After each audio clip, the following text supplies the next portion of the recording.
नमस्कार बिंदास. एच बिंदासच्या विविध सत्रांमध्ये आपण विविध व्यक्तिमत्वांशी चर्चा करत असतो आणि वेगवेगळ्या पद्धतीच्या वेगवेगळ्या क्षेत्रातून आलेल्या दिग्गजांसोबत आपण विशेष चर्चा नेहमीच तुमच्यासोबत करत असतो. अशाच आज एका आगळ्या वेगळ्या विषयाशी चर्चा करणार आहोत. जागतिक महिला दिनानिमित्त आपण ज्या महिलांनी क्रांती केली आहेत आणि परिस्थितीशी खंबीरपणे म्हणजे जशी गंभीर परिस्थिती असते तरी खंबीर होऊन त्या परिस्थितीला तोंड देणाऱ्या अनेक महिलांची उदाहरणं आपण वेगवेगळ्या माध्यमातून पाहत असतो. अशीच एक महिला व्यक्तिमत्व आज या ठिकाणी आपल्यासोबत उपस्थित आहेत आणि कशा पद्धतीनं त्यांनी गंभीर परिस्थितीमध्ये खंबीर पद्धतीनं निर्णय घेऊन या ठिकाणी पुन्हा शिवसेनेचा ध्वज फडकावला. आपल्या पतिराजाच्या साथीनं पुन्हा एकदा जिल्ह्यामध्ये नावलौकिक कशा पद्धतीने मिळवलं याबद्दल आपण जागतिक महिला दिनानिमित्तच्या या विशेष स्त्री शक्ती जागरमध्ये विशेष कार्यक्रमामध्ये त्यांच्याकडून जाणून घेणार आहोत. मी प्रवीण म्हाडाईत आहेत आणि आपल्यासोबत आज चर्चा करण्यासाठी विशेष बिंदास व्यक्तिमत्व महिला म्हणून ज्या ठिकाणी आपल्यासोबत आहेत ज्या औरंगाबाद जिल्ह्यातील पालखेड गावातील माजी सरपंच म्हणजे सरपंचपद भूषवून पुन्हा त्यांनी सरपंच पदाची उपसरपंच पदाची धुरा स्वीकारली आहेत अशा आपल्या वर्षाताई नंदकिशोर जाधव. खूप खूप स्वागत तुमचं या कार्यक्रमामध्ये. जय महाराष्ट्र. सर्वांना नमस्कार. आज जर आपण बघितलं की महिलांच्या बाबतीमध्ये भारतामध्ये आपण जसं म्हणतो की 50% आरक्षण महिलांना दिलं जातं आहे विविध क्षेत्रामध्ये आणि लेडीज फर्स्ट म्हणून कुठल्याही डब्यामध्ये रेल्वेचा असो मग तो किंवा नोकरीच्या बाबतीत असो तर महिला पटकन त्या ठिकाणी जाऊन आपलं वर्चस्व दाखवायला कमी करत नाही. तर एकंदरीत तुमची परिस्थिती अशी झाली होती की मागील पंचवार्षिकमध्ये तुम्ही ज्या पद्धतीनं सत्ता उपभोगली आणि नंतर दुसऱ्या पंचवार्षिकमध्ये 2 प्रभागामध्ये तुम्ही पतिपत्नी उभा राहिलात. पहिल्या प्रभागामध्ये तुमच्या पतीचा पराभव झाला विरोधकांकडून आणि दुसऱ्या प्रभागामध्ये तुम्ही त्या ठिकाणी 200हून अधिक मतांनी निवडून आल्यात. 5 सीटं असताना तुमची सत्ता गेली जेव्हा असं तुम्हाला वाटत होतं तेव्हा तुम्हाला अशी कल्पना लागली का तुमची सत्ता पुन्हा तुमच्या ताब्यात येईल? हो, मला आत्मविश्वास होता की नक्कीच शिवसेनेचा सरपंच त्या ठिकाणी बसेल अशी अपेक्षा मी भगवान पारेश्वराकडे केली होती. आणि ज्या दिवशी बाळासाहेबांची जयंती होती त्याच दिवशी मी सर्वांसमोर एक शपथ घेतली होती की नक्कीच 6 महिन्यांनी तरी मी शिवसेनेचा सरपंच या खुर्चीवर बसवीन. परंतु योगायोगाने नंतर आमचे BJP सोबत आम्ही युती झाली आणि नंतर आम्ही BJP शिवसेना युती करून सरपंच उपसरपंच बनवला. मित्रांनो, जेव्हा सगळं काही संपलंय असं वाटतं ना तेव्हाच खरं त्या ठिकाणी आपल्या मनातील जो आत्मविश्वास आहे त्याची खरी परीक्षा असते. ज्या वेळेला 5 मेंबर निवडून आलेत आणि एकूण 11 जागांसाठी झालेल्या निवडणुकीमध्ये 6 जागा विरोधकांच्या ताब्यात गेला तर राष्ट्रवादी, भाजप, काँग्रेस, प्रहार, समता यापेक्षा अधिक पक्ष एकत्रित येऊन शिवसेनेची ही जी महिला भगिनी आहेत या महिला भगिनीनं त्या ठिकाणी बुलंद तोफेसारखी लढाई लढली. एक महिला म्हणून तुम्ही आज 5 महिला ज्या शिवसेनेच्या वतीनं प्रणित पॅनलकडून निवडून आणल्या तर प्रचार यंत्रणा ज्या वेळेला तुम्ही राबवत होता तर विरोधक एवढे सगळे पक्ष एकत्रित आलेले असताना तुम्ही त्या ठिकाणी कशा पद्धतीनं आक्रमक भूमिका घेत रणनीती आखली आणि शिवसेनेच्या एकट्याच बाजूनं 5 महिला निवडून आणल्या? कारण गेल्या 5 वर्षाचा जो काळ गेला त्यामध्ये आम्ही भरपूर प्रमाणात चांगल्या प्रकारची कामं पालखेड गावामध्ये केली आणि त्याचं फलित म्हणून आम्ही ज्याही ठिकाणी ज्या डोर टू डोर जो प्रचार असतो त्या ठिकाणी आम्ही महिलाच गेलो. तर या 5ही जणी माझ्याबरोबर होत्या आणि आणखीन 2 जणी होत्या. समजा आम्ही 7, 8, 10 महिला फिरत होतो. परंतु आम्हाला कुठेच असं अपेक्षित म्हणजे उत्तर भेटलं नाही की तुम्ही काही काम केलं नाही किंवा तुमचं काम चांगलं नाही किंवा तुम्ही पैसे खाल्ले असं आरोप माझ्यावर होतो. परंतु त्या आरोपालाही कोणी असं दुजारा दिला नाही किंवा तुमच्याकडून खरंच अशी चूक झाली किंवा काय. परंतु सर्वांनी भरभरून प्रेम केलं आणि चांगल्या प्रकारचं मतदान आम्हाला केलं. एक महत्त्वाचा विषय असा आहे की ज्या वेळेला सत्ताही असते त्यावेळेला कोणी एकमेकाची स्तुती करत नसतं. विरोधामधील प्रत्येक माणूस आरोप प्रत्यारोप करत असतो. तर तुमच्यावरती भ्रष्टाचाराचे आरोप झाले आहेत, तुमच्यावरती काही केसेस देखील दाखल झाले आहेत.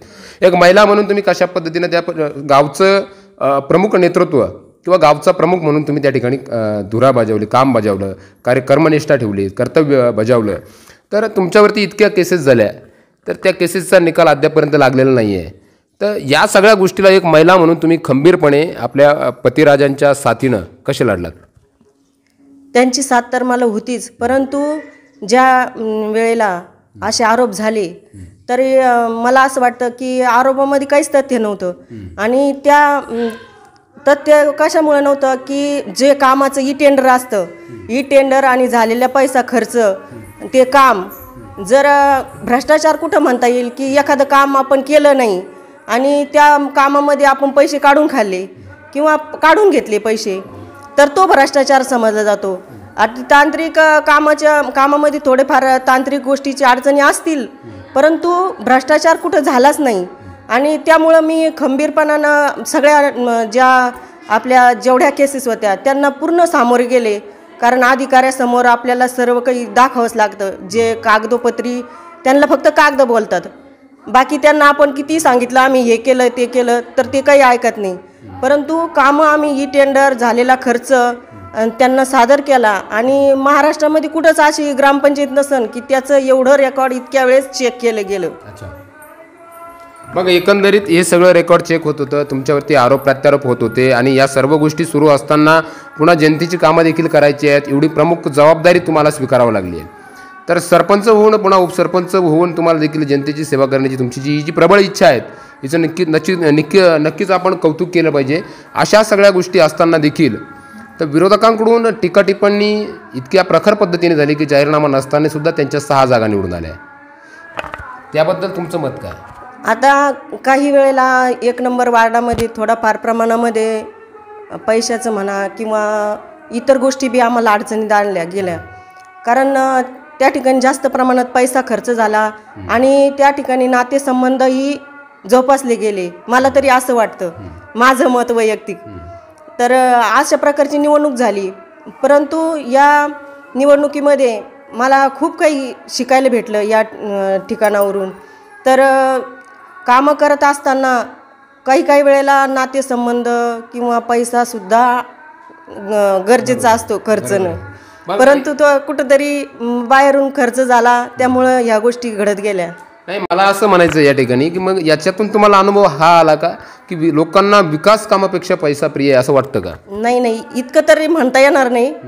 कारण जो ओरिजिनल काम शिवसैनिक आहे त्यांनी तर मतदान आम्हाला केलंच, परंतु काहीतरी डळमळीत असतात काही थोडेफार, तर त्याच्यामुळं त्यांनी केलं असू शकतं. थोडाफार नातेसंबंध असतील किंवा पैशाच्या गोष्टीचा आमिषाला बळी पडले असतील. परंतु असं काही नाही आहे की पूर्णपणे असं आम्हाला शिवसेना पक्षाला लगेचच सोडून दिलं कोणी किंवा लगेच अविश्वास दाखवला किंवा भ्रष्टाचार आहे बा म्हणून आम्हाला मतदान नाही झालं, अशा गोष्टी काही झाल्या नाही. मित्रांनो, शिवसेना प्रणित जो पॅनल होता त्या पॅनलमध्ये यांनी ज्या पद्धतीनं कामगिरी बजावली, त्या कामगिरी बजावत असताना निर्णायक मतं जी ज्याला आपण म्हणतो निष्ठावान मतांच्या व्यतिरिक्त जी निर्णायक मते असतात ती निर्णायक मतं कुठल्या तरी आमिषाला बळी पडतात आणि ते मतं बळी पडल्यानंतरच त्या ठिकाणी त्या व्यक्तिमत्वांचं जी उमेदवार असतात त्यांचं खच्चीकरण केलं जातं. 5-5, 10-10, 20-20, 25 मतांच्या आत जवळपास तुमचे जे उमेदवार होते त्यांचा पराभव झालेला आहे. तर हे जे 20-20, 30-30 मतदान आहेत ही निर्णायक मतं आहेत, यांना आमिषाशिवाय दुसरं काही चालत नाही. तर त्यासाठी कारण तेच निर्णायक आहे, निष्ठावान मतं तुमची जागेवरच होती असं तुमचं म्हणणं आहे. तर मग ते मतांसाठी तुम्ही प्रयत्न का केला नाही की ती जी मतं निर्णायक होती ती त्याच्यावरती तुमचा विजय डिपेंड होता, त्या मतांसाठी तुम्ही का हातपाय हलवले नाही? आम्हाला असं वाटलं की आपण या 5 वर्षामध्ये अनेक विकासाची कामं केली आणि विकासाच्या मुद्द्यावरच ही निवडणूक होईल असं वाटत होतं, परंतु झालं वेगळं थोडं. ग्रामसभा गावामध्ये आपण बघतो की ग्रामसभा हा महत्त्वाचा पैलू मानला जातो गावच्या विकासामध्ये, की गावच्या लोकांना एकत्रित बोलवून त्यांच्याशी चर्चा करून आणि मग तो कुठला तरी एक निर्णय आपल्याला पारित करायचा असतो. तर ज्या वेळेला पहिली ग्रामसभा तुमची झाली तर त्यावेळेला विरोधकांकडून होणारे आक्रमक प्रश्न आणि सर्व गोष्टींचं भान ठेवून त्यांना द्यावी लागणारी उत्तरं, तर या बाबतीत तुम्ही पहिली ग्रामसभा कशी हाताळली आणि तो प्रसंग, तो अनुभव काय होता? तो माझ्यासाठी तो अनुभव म्हणजे मला खूप काही त्या दिवशी शिकायला मिळालं. आणि तो अनुभव माझ्या म्हणजे मी जेव्हा काही लिहीन त्यावर, तर त्यावेळेस मला स्वर्णाक्षराने लिहायचा क्षण येतो. कारण ज्यावेळेस ग्रामसभा पहिल्या व्हायच्या पालखेड गावामध्ये, काहीतरी लोक जमा व्हायचे आणि गोल रिंगण करून गर्दी करायचे, सरपंच ग्रामसेवक खाली बसायचे किंवा उभं राहायचे.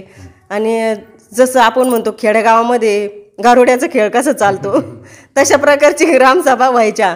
परंतु मी ज्यावेळेस पदभार सांभाळला आणि पहिलीच ग्रामसभा माझीवाली होती आणि त्यावेळेस सेन्सिटिव्ह मुद्दा म्हणजे घरकुल चालता.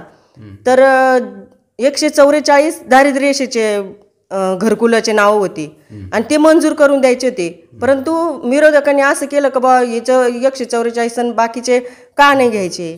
तर मग त्याने विरोध केला. परंतु मी जी ग्रामसभा घेतली त्या ग्रामसभेमध्ये प्रत्येकाला उभा राहून त्या सर्वांना आपला प्रश्न मांडण्याची संधी दिली आणि त्या संधीचं मी समजा ज्यावेळेस त्यांचं जे प्रश्न समजून घेतले त्यानंतर मी त्यांच्या प्रश्नाचं निरसन केलं आणि त्यांना योग्य ती उत्तरं देण्याचा प्रयत्न केला. एरवी आपण जेव्हा बघत असतो की आपल्या घर परिवारामध्ये किंवा एखाद्या नातेवाईकाच्या परिवारामध्ये जेव्हा आपण जातो आणि त्या ठिकाणी चर्चा करतो त्यावेळेला हळूच कुठेतरी महिलेचा आवाज येतो. इतका दबलेला आवाजामध्ये महिला जीवन जगतायत. एवढा आवाज दबलेला असताना गावाच्या विकासासाठी आवाज उठवणं हे तुम्हाला वाटतं तितकं सोपं नाही आहे. कारण कुठलंही व्यक्तिमत्व असो, पुरुष असो किंवा महिला असो, त्यांना ज्या ज्या वेळेला ज्या सगळ्या गोष्टींसाठी आवाज उठवायचा असतो त्यावेळेला अनेक लोकांना प्रत्युत्तरित करावं लागतं. अशाच पद्धतीची भूमिका वर्षाताई यांची त्यावेळेला पाहायला मिळाली आहे. मित्रांनो, एक महत्त्वाचा किस्सा आपल्यासोबत शेअर करावा असं वाटतो की ज्या ज्या वेळेला ग्रामपंचायत रणधुमाळीमध्ये किंवा जिल्हा परिषद असेल, पंचायत समिती असेल, विधानसभेच्या निवडणुका असेल, महिलांना ज्या ज्या वेळेला उमेदवारीचं तिकीट दिलं गेलं त्या वेळेला महिलांना कुठंतरी एक मोकळा श्वास घेण्याची संधी मिळाली. तुमच्या घर परिवारामधूनच मुळात तुम्हाला फ्रीडम वातावरण होतं पहिल्यापासून, ज्याला आपण म्हणतो की स्वातंत्र्य. तर ते बोलण्याचं स्वातंत्र्य तुम्हाला त्या ठिकाणी उपयोगी आलं असं तुम्हाला वाटतं का? कारण मी तरी म्हणजे इतकी काही हुशार नव्हते आणि इतकं काही मला बोलायचं नॉलेज नव्हतं 4 माणसं जरी आली तरी पण. परंतु माझे पती माझे आदर्श आहे आणि त्यांनी मला खूप म्हणजे सपोर्ट केला घरातून. आणि कोणतीही महिला असेल तर तिला जर घरातून जर सपोर्ट असेल तरच ती काहीतरी करू शकते. आणि आज जागतिक महिला दिनाच्या निमित्तानं मला हेच सांगायचं आहे की प्रत्येक घरामध्ये म्हणजे प्रत्येक महिलेला आपल्या घरातून जर सपोर्ट असेल आणि म्हणजे प्रत्येक महिलेला एका खांद्याची गरज असते तर तो पती म्हणून तर खांदा मिळालेलाच असतो प्रत्येक स्त्रीला. आणि त्या पतीने जर महिलेला जरा उभं केला किंवा पत्नीला आपल्या जगासमोर आणलं किंवा कुठेही तिला जर संधी भेटत असेल तिला त्या संधीचं सोनं करण्याचा त्यांनी त्या महिलेला सपोर्ट केला पाहिजे त्या संधीचं सोनं करण्याचं. तर मला असं वाटतं प्रत्येक पुरुषाने पती असन, भाऊ असन किंवा वडील असतील यांनी जर घरातून जर सपोर्ट केला प्रत्येक महिलेला तर त्या खूप काही करू शकतात. मला असं सांगायचं आहे. महिलांवरती होणाऱ्या अत्याचाराचा एक विषय महत्त्वाचा आहे. आज तुम्ही लिडरशिप करतायत, नेतृत्व करतायत. एक महिला म्हणून तुमच्याकडं सक्षम महिला म्हणून महिला बघतात, ज्या महिलांचा आवाज आजही परिवाराच्या उंबरठ्याच्या बाहेर पडत नाही आहे. त्यांच्यावरती होणारे अन्याय, त्यांच्यावरती होणारे अत्याचार यासाठी सरपंच, उपसरपंच आणि गावचं एक महिलांच्या प्रती असलेलं एक आदरस्थान म्हणून या महिलांसाठी भविष्यात तुम्ही काय कराल, ज्यांचा आवाज आजही दबलेल्या स्थितीत आहे? त्यांनी कधीही ग्रामपंचायतशी संपर्क साधावा किंवा महिला म्हणून माझ्याशी जरी संपर्क साधला तरी मी त्यांचे योग्य मार्गदर्शन करू शकते, मला असं वाटतं.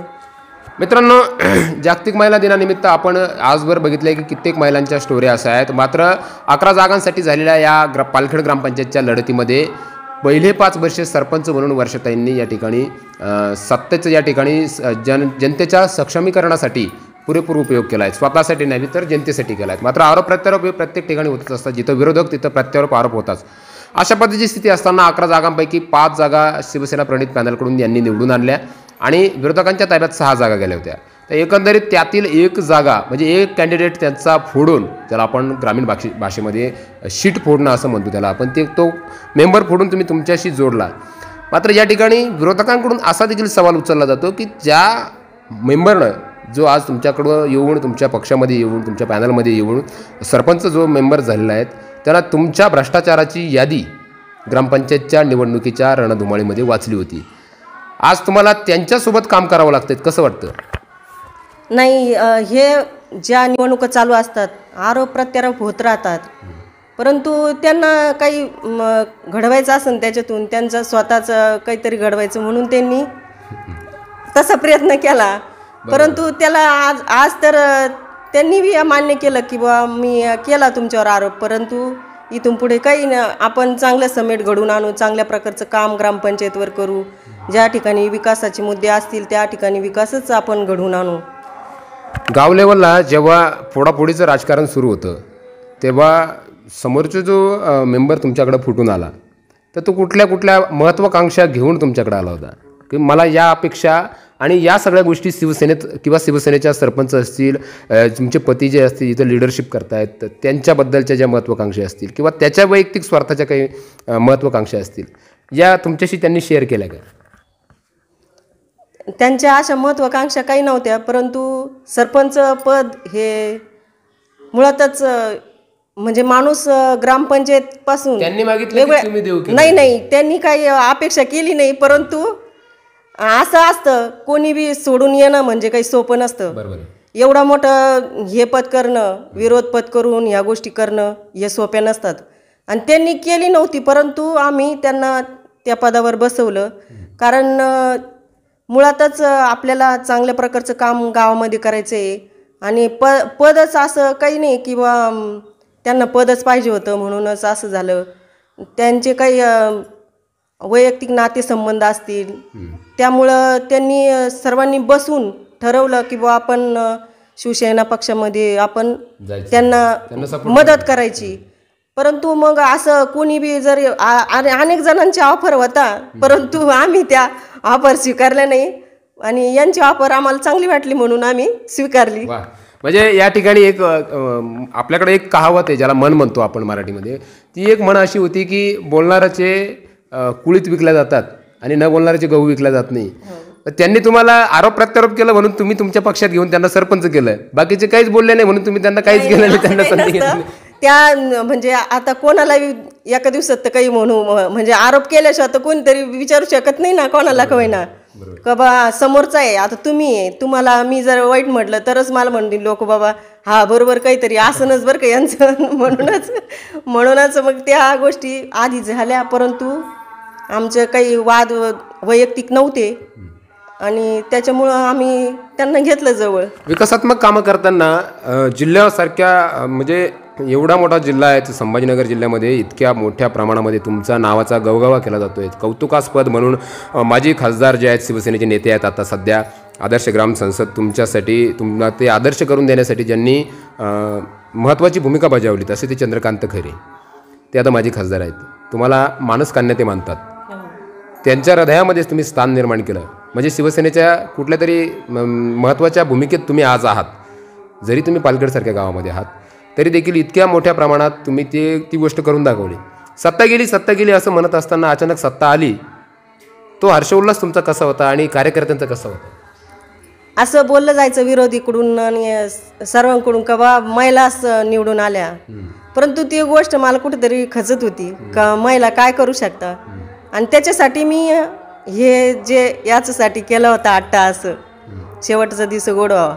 पहिलाच दिवस गोड झाला तुमचा? नाही पहिला दिवस नाही, जेव्हा जे वातावरण होतं निकाल झाला बा शिवसेनेचे 5 आले, राष्ट्रवादी सर्व पॅनल आली, परंतु मी त्यांना एकच सांगितलं ज्यावेळेस निकाल झाला आणि सर्वजण आमचे कार्यकर्ते या ठिकाणी जमा झाले त्यांना एकच सांगितलं जरी या 5 महिला निवडून आल्या, या 5 शिवसेनेच्या वाघिणी आणि नक्कीच काहीतरी परिवर्तन करतीनच बा असं मला अपेक्षित होतं आणि या वाघिणींनी सत्ता आणून दाखवली, एवढंच मला बोलायचंय. मुळात महत्वाचं आहे का पहिली वाघीण तुम्ही म्हणून तुमच्याकडे बघितलं जातं. तर या वाघिणीची डरकाळी म्हणजे वाघिणीचा एक ग्रुप झाला तुमचा आणि तुमची डरकाळी त्या ठिकाणी कुठंतरी विरोधकांना लागले आणि त्या भीतीनं मग ते सगळं होत गेलं पुढं असं म्हणायला हरकत नाही आहे. ती एक रणनीती असते मित्रांनो, महिला कुठल्याही क्षेत्रामध्ये कमी नाही आहेत. आज आपण बघतोय मोठमोठ्या ग्रामपंचायती आहेत जिथं आमदार खासदारांचे विरोध असत आहेत, अशा ग्रामपंचायतीमध्ये देखील नामांकित दिग्गजांना धूळ पायाशी आली आहेत आणि सत्ता जी होती ती त्यांच्या हातातून सत्ता गेलेली आहे. मात्र सर्व काही संपलंय असं वाटत असताना पुन्हा सर्व काही सुरू होतंय अशा पद्धतीची परिस्थिती निर्माण करणं कल्पनाशक्तीच्या पलीकडे आहेत. अशा पद्धतीची भूमिका वर्षाताई नंदकिशोर जाधव यांनी आपल्या इतर ज्या 4 वाघिणी आहेत यांना सोबत घेऊन शिवसेनेचा एक नावलौकिक करण्यासाठी महत्त्वाची भूमिका दिली आहे. जिल्ह्यामध्ये जो मेसेज गेले आहेत, गेलेली सत्ता परत मिळवणारी वाघीण म्हणून तुमच्याकडे बघितलं जातं. उद्या जेव्हा निवडणुका येतील त्यावेळेला तुमचा आदर्श त्या ठिकाणी निश्चितच लोकांना आठवण येईल की यांनी अशा पद्धतीचा पराक्रम देखील केला होता. म्हणजे जसं विरोधक म्हणायचे की इतिहासात हे झालं, इतिहासात ते झालं, इतिहासात हे झालं, म्हणजे तुमच्या पतिराजांना हिणवलं जायचं का ते कायम बोलतात की इतिहासात हे झालं, मग आता इतिहासात हे पण झालं. तर याबद्दल तुमचं मत काय आहे? इतिहास तर घडवलाच म्हणा, परंतु त्यांनी म्हणजे अपेक्षा त्यांना पण होती की बा चांगल्या प्रकारची सत्ता आपल्या म्हणजे गावामध्ये चांगल्या प्रकारचं काम झालेलं आहे आणि हे कुठंतरी ह्या कामाला वेगळं वळण न भेटो किंवा दुसऱ्याच्या हातात सत्ता जर गेली तर जे पहिलं रुटीन होतं ज्या कामाचं आपण जे कामं केली होती आणि ते कुठेतरी काही अजून चांगल्या प्रकारचे चालू आहे, परंतु कुठेतरी काम करताना जर आपल्याला पद असेल किंवा काही असेल तरच आपल्याला त्यामध्ये जाता येतं किंवा काही, परंतु या 5 महिला होत्या आणि या 5 महिलाबरोबर जाऊन आम्ही शिवसेनेची सत्ता आणली आणि हे चांगल्या प्रकारचं पर्यंत आपले चांगले संबंध असल्यामुळे गावामध्ये चांगल्या प्रकारचं विकासाचं काम यापुढे होऊ शकतं, म्हणून हा विचार आम्ही करून सर्वांनी BJP सोबत जाऊन 5 महिला शिवसेनेच्या असताना BJPचं एक कॅन्डिडेट आम्ही घेतलं आणि चांगली पालखेड ग्रामपंचायतचं नाव महाराष्ट्रात आपले आहे, संसद आदर्श म्हणून नाव आहे, अनेक पुरस्कार या ग्रामपंचायतला मिळाले आणि हो आणि इथून पुढेही चांगलं काम जे जनतेला अपेक्षित आहे ते काम निश्चितपणानं या ठिकाणी होईल. एक महत्त्वाचा प्रश्न तुम्हाला विचारायचा आहे जो आधुनिकतेला धरून आहेत आणि विरोधकांच्या टीका टिप्पणीवर आधारित आहेत. जसं आपण आता सत्ता स्थापन केली, तिकडचे कॅन्डिडेट तुम्ही घेतला भाजपचा कॅन्डिडेट घेतल्यानंतर जेव्हा तुमच्याकडं 5 महिला ज्या होत्या त्यापैकी 3 महिला OBC समाजाच्या होत्या किंवा इतर समाजाच्या होत्या, तर जर तुम्हाला सरपंचपद त्यांना द्यायचं होतं, तुम्ही सरपंचपद घेतलेलं होतं, तर जसं आपण म्हणतो की निंदकाचे घरं असावे शेजारी, म्हणजे निंदक जेव्हा शेजारी येतात तेव्हा घरात भांडणं लागतात, तसं तुमच्या 5 जणींमध्ये भांडणं लागायसाठी सध्या एक महत्त्वाचा मुद्दा उचलला जातो की OBCचं कॅन्डिडेट असताना तुम्ही उपसरपंचपद स्वतःकडे का ठेवलं? तसं काही नाही आहे की आमच्यामध्ये भांडणं लागतील. हा विरोधकाचा पॉईंट म्हणजे असं काही नाही का बा आपण एका समाजाशी किंवा हे केलं आहे, परंतु असं काही नाही आमच्यामध्ये. आमचे सगळे घराबाचे संबंध आहे, याच्यामध्ये OBC कॅन्डिडेट 3 आहे, परंतु काही वेगळे गणित असतात की आपल्याला एकासोबत जायचं आहे, परंतु काय होईल ते काही निश्चित नव्हतंच ना. बरोबर आहे. आणि कोणावर विश्वास ठेवणं आणि दुसऱ्याला बळी पाडणं हे सोप्या गोष्टी नसतात. त्यामुळं माझा फॉर्म आम्ही भरला. मी तर इच्छुक नव्हतेच, परंतु अनेक कार्यकर्त्यांचं आणि सर्वांचं मत होतं की बा नको, आपल्याला कोणतरी आपलं बेस म्हणजे माहितीचं माणूस असलं पाहिजे आपल्याजवळ.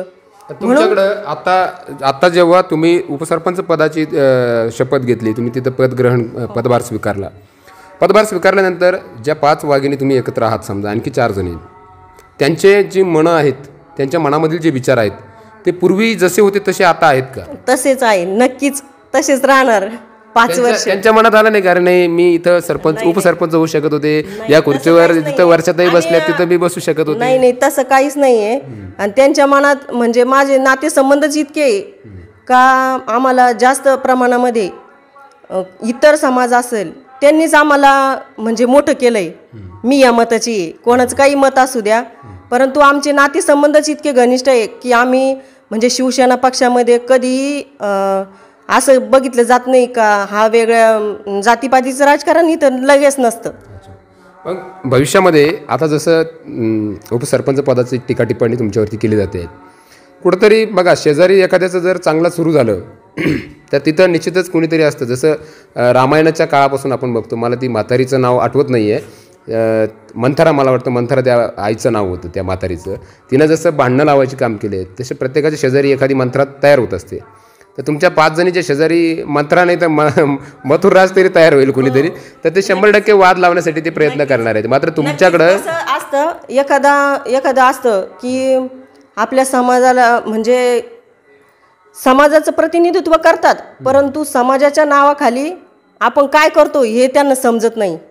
महत्त्वाचा मुद्दा आहे. आणि जे समाजासाठी आपण जर एवढं जर करतो तर मग तुम्ही प्रत्येक ग्रामपंचायतला लढता, तर मग तुम्ही समाजाचं प्रतिनिधित्व करून पैसे घेऊन बळीच का पडतात?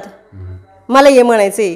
ज्यांनी माझ्यावर आरोप केले किंवा तुम्ही सरपंच होऊन जर उपसरपंच परत होत असाल काय गरज आहे तुम्हाला? आणि तुम्ही एक पद तर भूषवलं होतं आणि ओबीसी कॅन्डिडेटला तुम्ही लांब ठेवलं.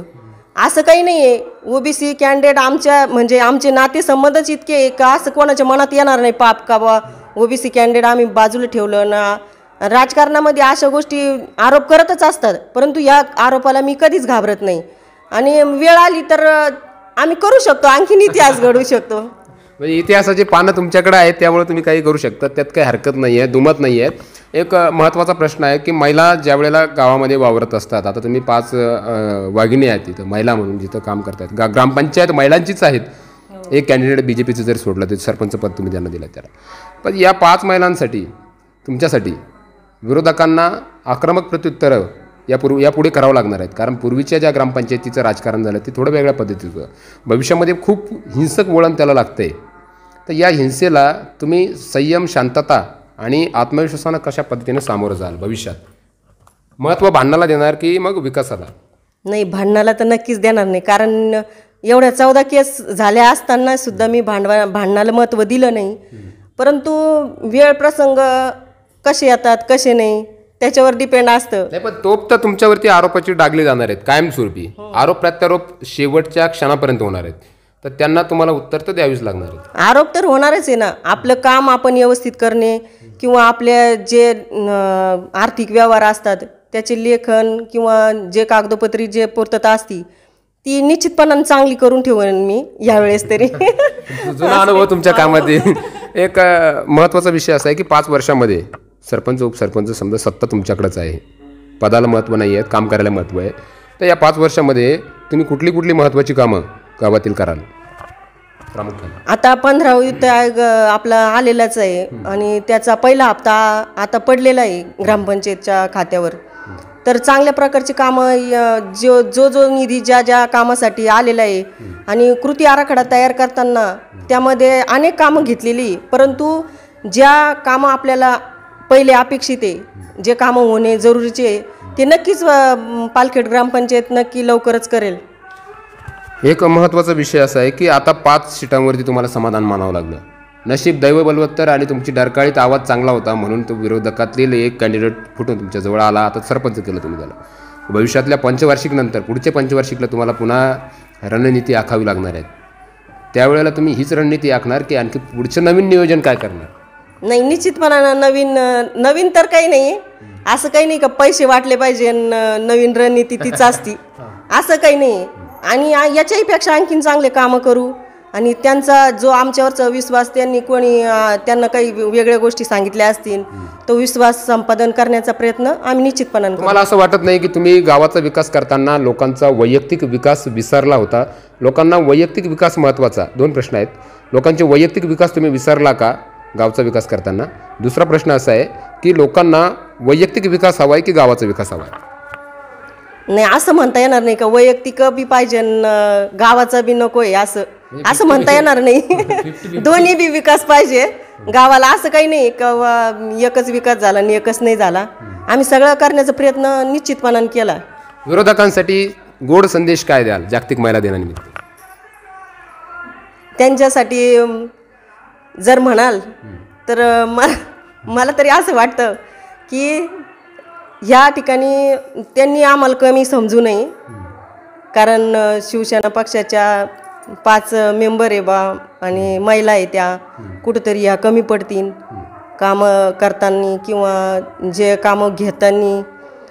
तर मला असं वाटतं की ह्या सगळी महिलाच्याच हातात सत्ता राहील आणि चांगल्या प्रकारचं काम महिला करू शकता असं मला वाटतं. त्यांच्या सहकार्याची अपेक्षा आहे का? त्यांच्या सहकार्याची तर असेलच ना. ज्यावेळेस पडेल सहकार्य त्यावेळेस बघू. मित्रांनो, आजच्या या मुलाखतीमध्ये आपण चर्चा केली आहे तर जागतिक महिला दिनानिमित्त एक महिला काय करू शकते. एक महिला कुठल्याही क्षेत्रामध्ये मागे नाही आहे, तर मग ते सरकारी नोकरी असो, घरातील परिवारातील जबाबदाऱ्या असो की गावातील जबाबदाऱ्या असो, राजकीय क्षेत्र असो, सामाजिक क्षेत्र असो, प्रत्येक क्षेत्रामध्ये विविध पद्धतीचं क्रांतीचं पाऊल महिला उचलत आहेत. आणि अशाच पद्धतीचं एक मोठं क्रांतीचं पाऊल उचललं आहे ते वर्षाताई नंदकिशोर जाधव यांनी जिल्ह्यामध्ये महत्त्वाचा मेसेज केला आहे की ग्रामपंचायत सत्ता गेलेली असताना देखील पुन्हा सत्ता कशी मिळवली या बाबतीत त्यांनी सविस्तर आपल्याशी चर्चा केलेली आहेत. आणि अशाच प्रकारच्या जागतिक महिला दिनानिमित्त आणखी काही महिला आहेत ज्यांनी अशाच पद्धतीची कामगिरी केली आहे. वर्षाताई नंदकिशोर जाधव यांनी उचललेल्या या महत्त्वाच्या भूमिकेबद्दल आणि त्यांनी भविष्यात त्यांच्याकडून तुम्हाला अपेक्षित असलेल्या भूमिकेबद्दल निश्चितच या व्हिडिओच्या कमेंट बॉक्समध्ये आम्हाला आपल्या प्रतिक्रिया कळवा. मी प्रवीण माडवीत आपली रजा घेतो. या कार्यक्रमामध्ये वेळ झाली इथंच थांबण्याची. आपण या कार्यक्रमात सहभागी झालात. खूप खूप धन्यवाद.